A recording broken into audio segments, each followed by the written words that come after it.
السلام علیکم ورحمۃ اللہ وبرکاتہ۔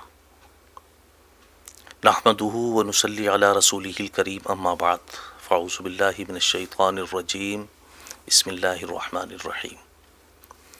حضرت ابو امامہ رضی اللہ تعالیٰ عنہ سے روایت ہے کہ آپ صلی اللہ علیہ وسلم نے بطور تاکید 3 مرتبہ یہ ارشاد فرمایا، علم حاصل کر لو قبل اس کے کہ علم اٹھا لیا جائے۔ علماء کا ہمارے درمیان سے چلے جانا یہ قیامت کی نشانیوں میں سے ایک نشانی ہے۔ موت العالم موت العالم، عالم کی موت عالم کا موت ہے۔ بڑے افسوس کے ساتھ آپ کو بتانا پڑ رہا ہے کہ اسی مہینے کی 15 جون کو یعنی 2020 میں ہمارا ادارہ جامعہ عربیہ خادم الاسلام ہاپوڑ کے استاد حضرت مولانا کمال الدین صاحب چشتی رحمۃ اللہ علیہ انتقال فرما گئے۔ آپ کا تعلیمی سفر، آپ کی پیدائش 1951 میں ضلع ناگور راجستھان میں ہوئی اور ابتدائی تعلیم آپ نے اپنے وطن میں ہی حاصل کی، راجستھان میں حاصل کی۔ اس کے بعد آپ نے اپنی تعلیم خادم الاسلام ہاپوڑ میں مکمل کی اور تعلیم مکمل کر کے آپ نے جو تدریسی تحریک شروع کی وہ اپنے وطن سے کی، راجستھان سے۔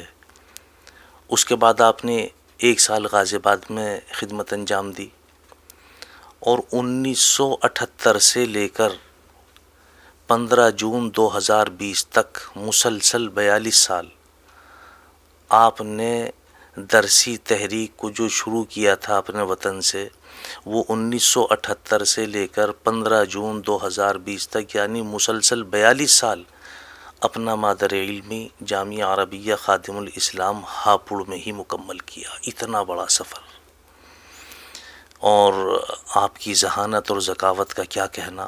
آپ بڑے محنت کے عادی تھے، بڑے خوش اخلاق تھے اور بڑے خوش فہم تھے، اور مزید یہ ہے کہ ان کے اوپر جو استادوں کی نظر تھی وہ اپنی مثال آپ تھی، اور استادوں کی نظر ہو جانا یہ بہت بڑی بات ہے۔ آپ کے استاد حضرت مولانا قاری مشتاق رحمۃ اللہ علیہ، حضرت مولانا قاری محمد اصغر صاحب رحمۃ اللہ علیہ، مزید حضرت مولانا عبد الرحیم رحمۃ اللہ علیہ، استاد دارالعلوم دیوبند کے بے حد منظور نظر تھے، اور آپ کو امام النحو کا لقب بھی ملا۔ ہاں، آپ چشتیہ سلسلے کے بڑے بزرگوں میں تھے۔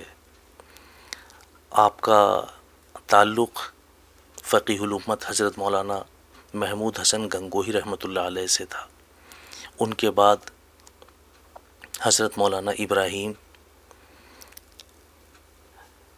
جو ان کے خلیفہ ہیں، حضرت مولانا محمود حسن گنگوہی رحمۃ اللہ علیہ کے حضرت مولانا ابراہیم صاحب پانڈوری، ان سے آپ نے اپنا تعلق قائم کیا۔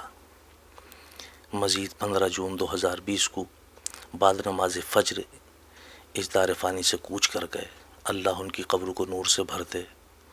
مجھے حضرت مولانا عبد الصمد راجستھان نے بتایا، کیونکہ اس دوران میں خود علیل تھا، اس لیے بھی آپ کے روبرو یہ بات نہ کرا پایا۔ اس سے پہلے میں نے ٹک ٹاک پہ بھی یہ کافی بڑا جو ہو سکتا تھا بیان دیا۔ تو مولانا عبد الصمد راجستھان نے مجھے پوری طرح سے ذمہ داری کے ساتھ بتایا کہ ہمارے خاندان والوں کا کتنا گہرا تعلق تھا حضرت سے، اور حضرت کے مریدین ماشاءاللہ سے بڑے قابل احترام ہیں، قابل تقلید ہیں۔ تو انہوں نے مجھے بتایا، بے حد افسوس ہوا۔ اللہ ان کو بھی جزائے خیر عطا فرمائے جنہوں نے مجھے یہ اطلاع دی اور ذمہ داری کے ساتھ دی۔ ابھی یہ صدمہ ہم بھلا نہیں پائے تھے کہ ابھی 2 روز پہلے ہمارے ایک بہت بڑے بزرگ، اب میں کیا بتاؤں، چند سال سے میری ان سے ملاقاتیں تھی۔ آپ برکت العصر و شیخ الحدیث حضرت مولانا شیخ زکریا رحمۃ اللہ علیہ کاندھلوی صاحب کے خلیفہ مجاز، اور خلیفہ مجاز بھی ایسے، اللہ اکبر، عزیز العلماء والصلحاء شفیق الامت حضرت مولانا عزیز الرحمن ہزاروی صاحب رحمۃ اللہ علیہ اس دار فانی سے کوچ کر گئے۔ آپ اگر دیکھیں حضرت کو تو آپ بہت بڑا قد تھا آپ کا، چوڑی پیشانی اور چہرے پہ لمبی داڑھی، منکسر المزاج، کہنا مشق۔ اگر آپ ان کو دیکھیں تو دل چاہے کہ بس انہیں بٹھا کر دیکھتے رہیں اور اللہ اللہ کرتے رہیں، ایسا نورانی چہرہ تھا۔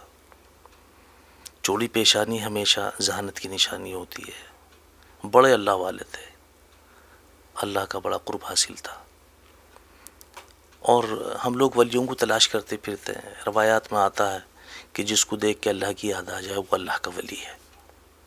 یقیناً ان کو دیکھ کے اللہ کی یاد آ جایا کرتی تھی۔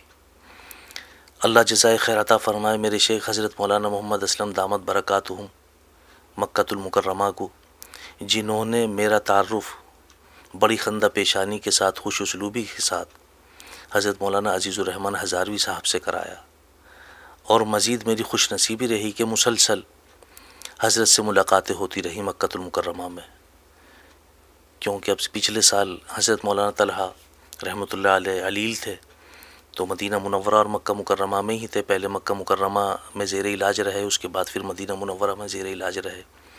تو حضرت مولانا یوسف مطالعہ رحمۃ اللہ علیہ برطانیہ سے عیادت کے لیے تشریف لائے، اور ان کے بعد میں پھر حضرت مولانا ہزاروی رحمۃ اللہ علیہ، عزیز الرحمن ہزاروی رحمۃ اللہ علیہ تشریف لائے، اور مجھ جیسے فقیروں سے وہیں ملاقات ہوئی۔ تو یہ سب حضرت کی مہربانی رہی۔ حضرت اپنے سینے سے لگا کے بہت دعائیں دیا کرتے تھے، حضرت مولانا عزیز الرحمن ہزاروی صاحب۔ میں ان کے کندھے پہ آتا تھا، آپ یہ دیکھ لیجئے قد، اور سینے سے لگا کے بہت دعائیں دیا کرتے تھے، بوسہ لیا کرتے تھے۔ یہ سب حضرت شیخ کی مہربانی تھی کہ انہوں نے بتایا کہ یہ میرے خلیفہ ہیں اور ایسے ایسے انڈیا سے ہیں، بڑے خوش ہوتے تھے۔ آج مجھے سن کے بے حد تکلیف ہوئی، بہت رنجیدہ ہوں، بہت دل ٹوٹا ہوا ہے، کہنا کچھ پاتا ہوں نکل کچھ پاتا ہے، زبان بھی پوری طرح سے کام نہیں کر پا رہی۔ اتنا صدمہ مجھے پہنچا ہے کہ میں آپ سے بتا نہیں سکتا۔ میرے پہ، آپ پہ یہ ذمہ داری بنتی ہے، بلکہ ہم پہ فرض ہے کہ ہم اپنے ان بزرگوں کے لیے مسلسل ایصال ثواب کریں۔ اللہ پاک مولانا عزیز الرحمن ہزاروی رحمۃ اللہ علیہ کی قبر کو نور سے بھر دے، اللہ ان کی بال بال مغفرت فرمائے، اللہ ان کی قبر کو تحت نظر نور سے منور فرمائے، تحت نظر وسیع میدان بنائے، اپنے عرش کے سائے میں جگہ عطا فرمائے، اور ان کے لواحقین کو صبر جمیل عطا فرمائے۔ یہ آج جو ہمارے بزرگ ہیں، ہم سمجھتے ہیں کہ یہ بیمار ہیں، یہ جسمانی بیمار نہیں ہے بلکہ یہ روحانی بیمار ہیں۔ پوری دنیا کی فکر رکھنے والے تو یہی لوگ ہیں، ہمارا اور آپ کا تو صرف اتنا ہے کما لیا کھا لیا سو لیے، لیکن پوری دنیا کی فکر رکھنے والے یہی ہیں۔ اللہ ہمیں علماء کی قدردانی کے لیے قبول فرما لے، اللہ ہمیں علماء کی قدردانی کی توفیق عطا فرمائے۔ وآخر دعوانا الحمدللہ رب العالمین۔ السلام علیکم ورحمۃ اللہ وبرکاتہ۔